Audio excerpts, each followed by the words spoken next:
The first thing I'd say, it is always barbecue season. Welcome to a brand new season of Borough Talks, the Borough Market podcast. I'm author and food writer Giulia Crouch, and in each episode I'll be sitting down with the traders at London's most iconic market to get to know the stories behind the stalls. People come to a market for an experience. They come open-eyed and hungry. As you walk through the market, you are immediately hit by its smells, sounds and sights. Freshly baked bread, towers of cheese. It's hard as a rock, it doesn't need a fridge, and it's used to season your foods. Cups of steaming coffee, the shucking of oysters, and hot, sizzling pans. It's a treasure trove of deliciousness. Each trader has a unique story to tell. What would you order? Laksa. It's a curry noodle soup from Singapore, Malaysia. So much of the joy of food is sharing it with other people, and that's what Borough Market is all about. We'll be taking you with us as we discover the passion, expertise, and characters that make Borough Market so unique, as we share good food with the people who live and breathe it every day. Cheers, guys. This is Borough Talks.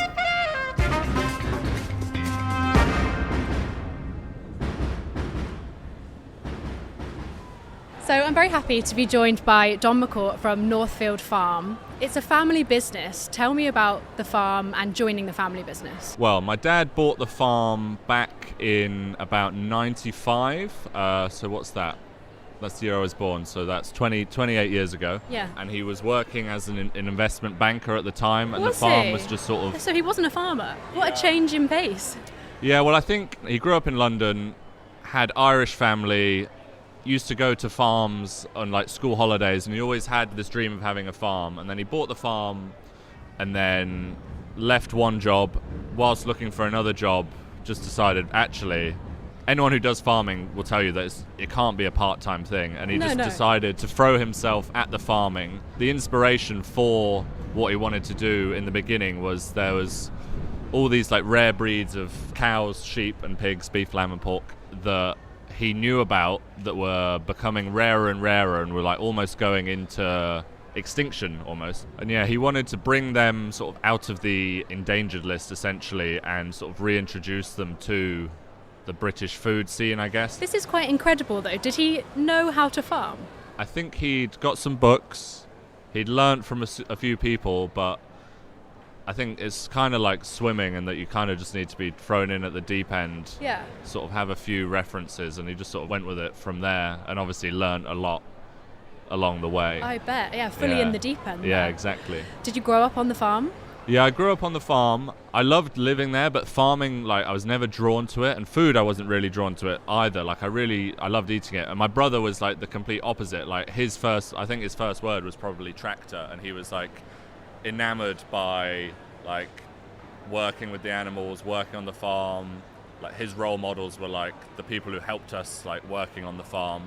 And for me it like came a little bit later, and I was sort of a bit of a dosser and I didn't really know what I wanted to do with my life. And then my dad was like, well, you're not doing anything, so you might as well just like work here. And then I never really got that into farming, but then I started butchery, and then sort of as soon as I started with it I fell in love with it. And it turned out to be almost the perfect marriage, because my brother is the farmer in the family and now I'm the butcher in the family. And it just sort of, it came together perfectly like that, really. That is perfect. What was it about butchery that captured your imagination? It's hard to explain because, like, even to me, it doesn't seem that appealing, you know. To most people, like, dealing with, like, cold, dead chunks of animal, when you put it like that, obviously it's not going to sound good. But doing that doesn't appeal to most people, but there's something very, like, primal and, like, instinctive, and in the same way that, for me, like, cooking on barbecue, cooking on fire, there's just something that like goes off that's like I don't know if it's like data from like ancestors thousands of years ago, but there's just something that like feels right about it. And then the more you learn about it, the more interesting it gets, basically. How did you learn how to do it? Who taught you? I went on one initial course, basically an artisan food school. I did like a pig butchery course there. Shortly after that, we needed some help down here in London, so my dad was basically like, right, off you go down there, work it out, essentially. So learning from a few people that worked here, fair bit of like Googling and like YouTubing in the walk-in fridge when customers ask me something that I don't understand. Did that happen often? More often than you would think. What like, kind of things? Bear in mind I'm like probably 17, 18 at the time. Like Yeah. a customer comes in, spatchcock a chicken, like, did you know what spatchcocking was at the age of 17? I don't 18? think so, but- So I'd like just go in the fridge, quick Google. Luckily the Wi-Fi like reaches in there. That's handy. The thing you come to realize is that chickens are different, but cows, sheep, pigs, the anatomy is all the same. It's all the same components, just assembled slightly different and in slightly different sort of sizes and variations. But all the muscle groups, same with us. All of the muscle groups in mammals are the same. Once you know the way, you see it in everything. You know, you begin to use your initiative and. It's almost like a little puzzle that Yeah. you can just piece together. Exactly. What was the first time you butchered something? Do you remember? So I think the first job I did in butchery back at the farm was curing, which is like, after spending like a few months just doing that, like all jobs after that seem great. It's like, Why? it's just you're getting like large pieces of either beef that we would use for salt beef for like bagels and sandwiches here, or large pieces of pork that we're curing for bacon, and you're essentially just like taking them, grabbing a load of salt, covering all the surface area of that. It's like really cold. You're getting salt in your hands. Like if you've got a cut on your hand and you get curing salt in it, it's like the worst thing. But it's just like doing that on repeat, which is not the most entertaining thing. After that, everything seems like interesting, you know, and enjoyable. And tell me how the farm evolved then, from when your dad, who was an investment banker, set it up. How long did it take for it to become a success? So, I mean, it's still a work in progress, as Seems very successful as to me. these things always are. But Borough Market, this place that we're in now, this amazing place, was the catalyst for us to progress and like get the exposure to the kind of people that we needed to be like selling to initially. But it sort of went farming. We opened a farm shop on the farm, which is still there today. And then what we started doing was, I think they were called, bear in mind I'm a child at this moment, so that's why I don't have it verbatim. But we started doing these things called food lovers fairs, basically like fairs around the country where like small artisan producers would go and like sell their wares. It's sort of hard to imagine that in the like context of the time where we live in now, where basically every city or even like towns have like artisan food places. We're going back to the mid and late 90s, where like British food culture was like on the floor. It was very different. So you'd have to go to these places that were directly for celebrating these products. So that's where we started out, and then they became more regular, and then my dad found out about something that's happening at Borough Market. And this is back before Borough Market was what it is today, like this hustle bustle, like busy destination. Borough Market was like a wholesale market. A place to buy food. Exactly. The area was quite dodgy, and it was like almost a bit of a risk, the idea of coming here and setting up. Wow, it's funny to think of now, isn't Yeah, it? it is. But came down, and then they started doing almost fairs here that would be like once a month, and then it would be twice a month, and then it would be once a week, every weekend, and then it just sort of grew gradually into what it is now. And with that, we grew, so increased the numbers of like cattle, sheep, pigs. Back at the farm, we had customers, but this is where our customer base of those people who are really interested in like high quality, traceable food, like all the buzzwords that we love to talk about now, like that was a niche hobby almost for some people. And how is it now? How has it evolved? How would you describe like the atmosphere of your stand? And it's in as good a place as it's ever been, I would say. People will come here for a day out, but the core purpose and the core identity of Borough Market is a place for people to get amazing produce and do their shopping, essentially. And we have an ever-growing base of customers who are like engaged with our story, our produce, and they're the final piece of the puzzle, you know. Them cooking it like completes the cycle. And what do you think people can gain from going to a butcher and actually like speaking face to face about what meat they want to buy, asking questions, because this isn't a situation that you get in a supermarket where you just go and pick something up that's in a plastic tray and you don't really know what you're buying, where it's come from, how to cook it even. What do you think the advantage is? Hopefully, if we're doing our job right, they get the opposite of all the things that you've just said. They have a place where they can go find produce, where they know where it's come from. They can request specifically what they want or how they want something prepared. They can get advice on how to cook things, and most importantly, they can get that interaction, and it's something that's very rare, but like it's just part of your community. You become part of someone's community. Yeah, I think that's like one of the most amazing things about the place. You must have known some of your customers forever. Yeah. I mean, I came down here like 10 years ago. My next door neighbours and the place I live now is because they were customers first. Like she's even like the godmother to my niece. No way.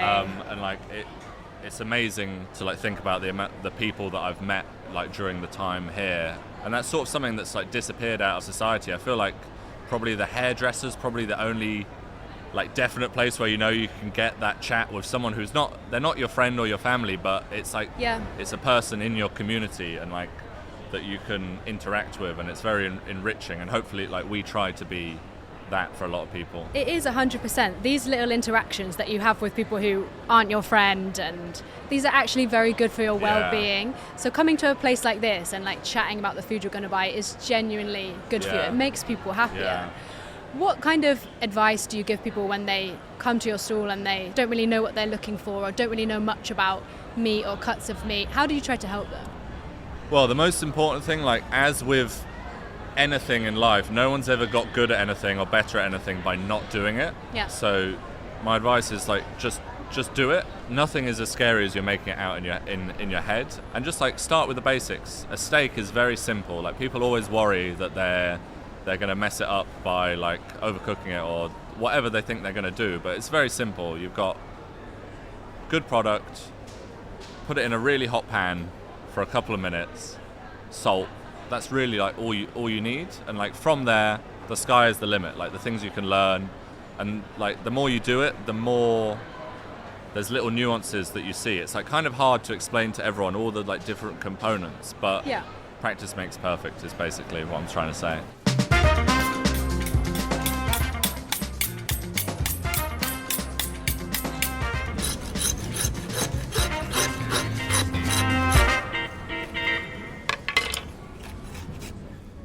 So tell me a bit more about the ethos of the farm. Like you're about rare breeds, slowly reared animals. Yeah.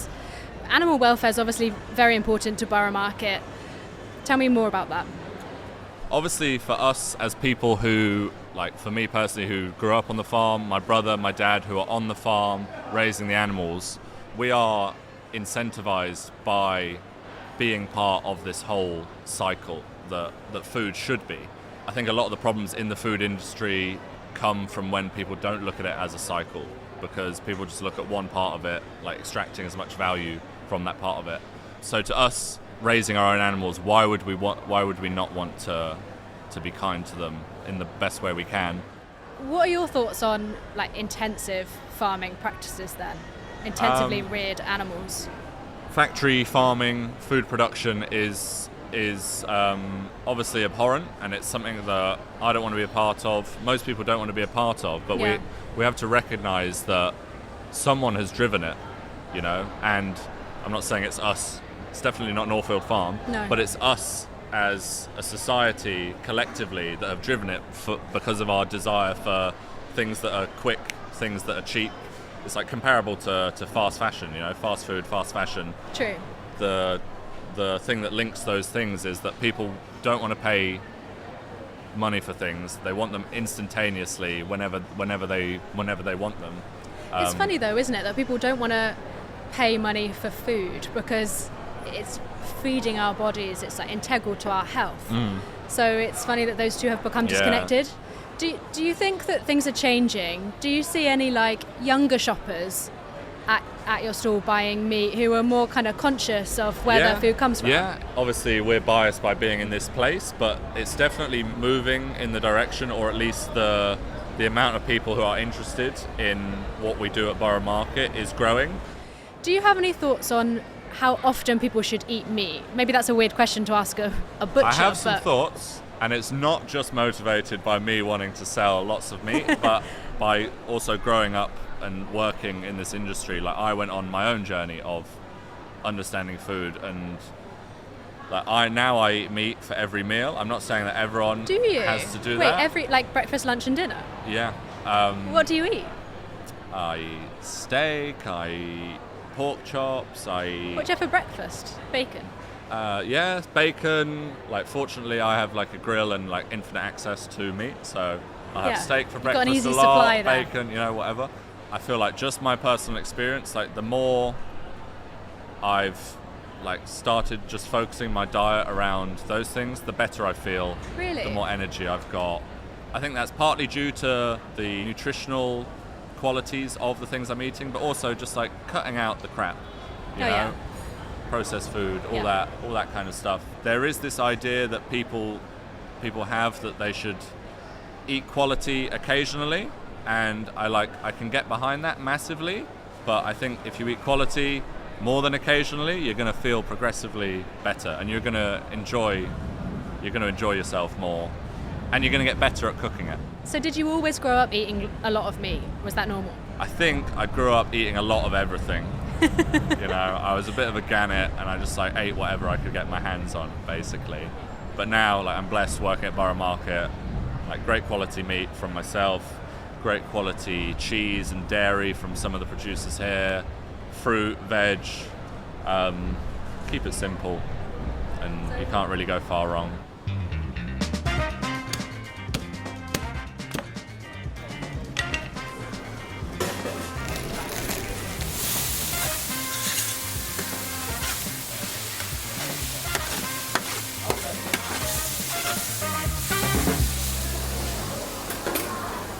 So you've literally just cooked this steak for us, just Yes. over there where we can Just see. over there, yeah.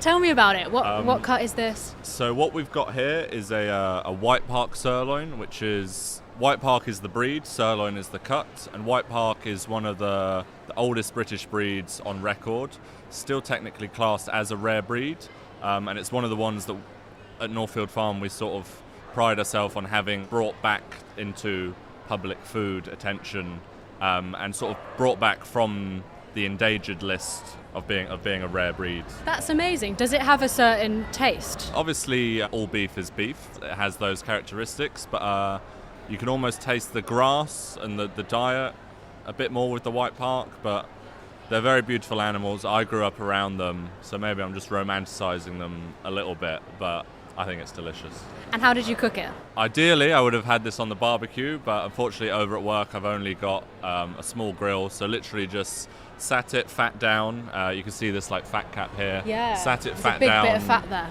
So I let that fat render and then just gave it probably 4 minutes either side. Personally, I like it a little bit rarer, but I didn't know what your preference was. I like it rare as well. Okay, well. I feel like that's the way. We're about medium rare, I'd say. I'd go a bit rarer personally. When did you put the salt on? About 10 minutes before. Did you? I put it Because people down. have debates about this, don't they? When to Yeah. put it, but some people don't put any on until afterwards. I don't know. What's the correct thing? A lot of people get enraged about there being one specific way. Yeah. I think it needs to go on. Some of it needs to go on before because it becomes part of that crust. But whether it's a minute, 10 minutes, I think it's going to be okay. You're not either strict way. with You it. know, I'm not strict. Yeah. Everyone relax. Okay. You know? Relax and eat The steak. only thing I wouldn't say is some people in the shop, they come and say, "Oh, I'm going to do it like a day before." When for me, that's not the right thing to do because salt. Why not? Well, salt has an extractive quality in that it draws water out of things, which is great for some things. It's great for curing meat. That's not really what you want to do with this, and you don't want to draw too much of the moisture out of that because you want it to be in there, you know. And what type of pan do you use? So, like personally, at home, if I'm using a pan, always barbecue is king. But if you can't Really? do that, I'd use like a cast iron or a stainless steel pan. Why is barbecue so good? Why is barbecue? How long have you got? What you get when you do a barbecue is you get like a little bit of like a dance between the ingredient and the coal. and or the wood or whatever you're using to burn, and it just gives it that sort of char, and the smoke that you get off of that just upgrades any ingredient a little bit more. It's just an extra edge, isn't it? Yeah, It's just something. That's the thing. A bit of oomph in But that. you've got to get it right, because, like I say, it's a dance, and you want it to be a dance. You don't want it to be like a mosh pit. If you like get it wrong, and you get like flames going crazy, you get dirty smoke. Could then ruin it. it. It can ruin a good piece of meat. That's the thing. It can ruin a product just as much as it can make a product. You know? Okay, all right. I'll be careful. Okay, so let's try some. Let's go. Looks so You delicious. first. I don't know which bit to go for. I'd Should I go for a bit in the straight- middle? Straight from the middle. Hopefully that's that's the how- rarest. So good. It's all right, no. Perfect. Do you have a favourite cut? Is this your favourite cut? I get that question quite a lot, and there's definitely things that I cook more than other things, which is probably like pork belly and maybe ribeyes, but like really everything has its own quality. You just got to like go on that journey to find the best way to do that, or your 100%. your Everything can favourite be way to amazing, that, you can't know? it? It just depends how you cook Yeah. it and what mood you're in as well. Yeah. Sometimes you fancy something different. Exactly, and it's a bit like the salt question. Like in food, people get very like fixated on like what's the best, what's the like one rule, what's the one thing Yeah. that's going to make the thing. People like rigidity, don't they? Yeah, Or the but, idea like, that one thing is gonna you be just- the only answer. Exactly, you know, there's like so much in all of food, not just meat. There's like so much to be explored and enjoyed, and if you just try and fixate on like one thing like that, then I think you're not going to enjoy the journey, you know. 100%.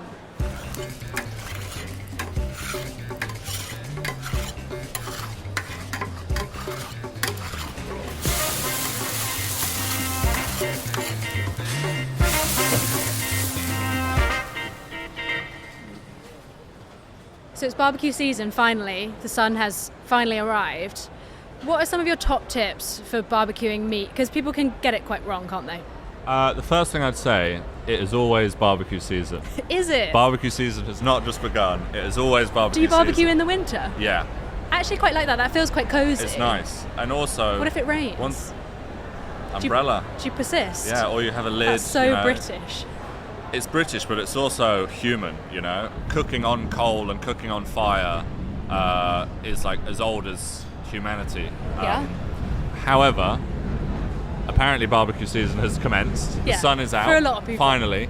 It can be tricky. Like anything, practice makes perfect. The more you do it, the better you're going to get.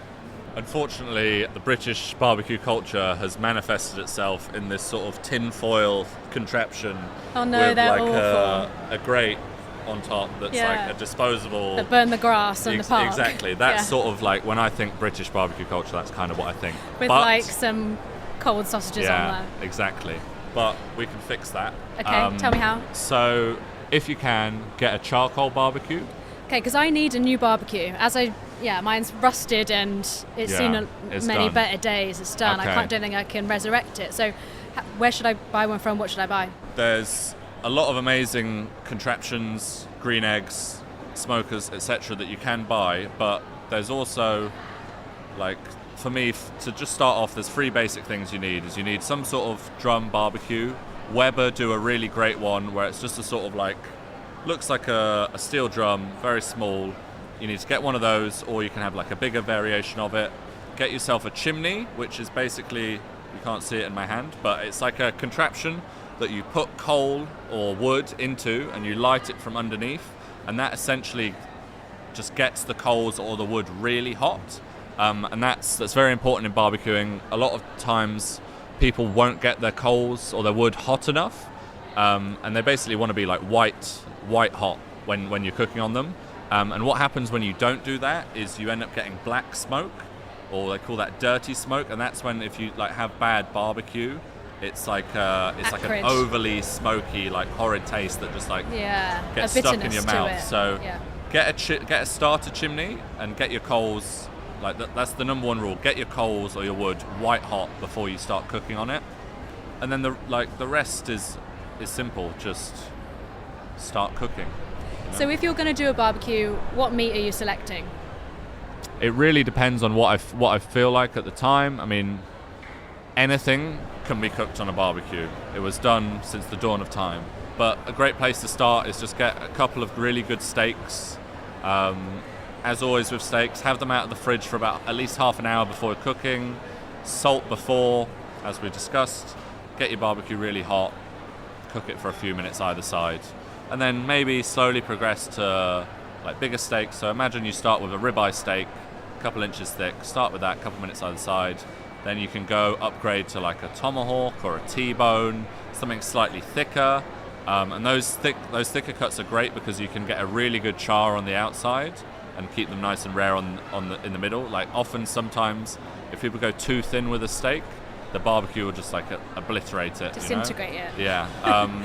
And my other advice is like try and get something with a bit of fat, because like I said earlier, good barbecue, good cooking on fire is like a dance between the ingredient and the fire and the smoke. And fat, whether it's like fat in meat or like olive oil in your marinade, like butter, whatever, that's going to drip onto the flames and sort of bring that smoke up. If you have too much fat, it's going to send the flames crazy and you're going to get that black smoke that we had. But try and have a little bit of fat in what you're cooking, and that's going to sort of bring that smoke up. Yeah, and bring that flavour. Yeah. If people are bored of doing like sausages and burgers and steak and they want to impress and they want to do something a little bit different and exciting, what do you think they should choose? People often think that barbecues are only for cooking the meat, but there's loads of amazing things you can do with like vegetables. They always taste so good on the barbecue. Yeah, exactly. Like for me, lettuce is like a miserable, sad thing that I don't take much joy out of. But you take like a lettuce, chop it in half, cover it in olive oil, garlic, maybe some shallots, char it on the barbecue, get some sort of nice vinegar. That becomes something that's like amazing. And like anything can be cooked on the barbecue. Anything charred just becomes amazing. Exactly. Always so good. There's another recipe that I got from, I think it's Nicholas Eksted, the like Danish chef. I got his book, and there's this recipe for leeks, and you basically take the leeks, submerge them in water. The water gets in between like each layer of the leek, and then you put them directly on the charcoal, and it sort of like obliterates the outer layer, and it all gets burnt up.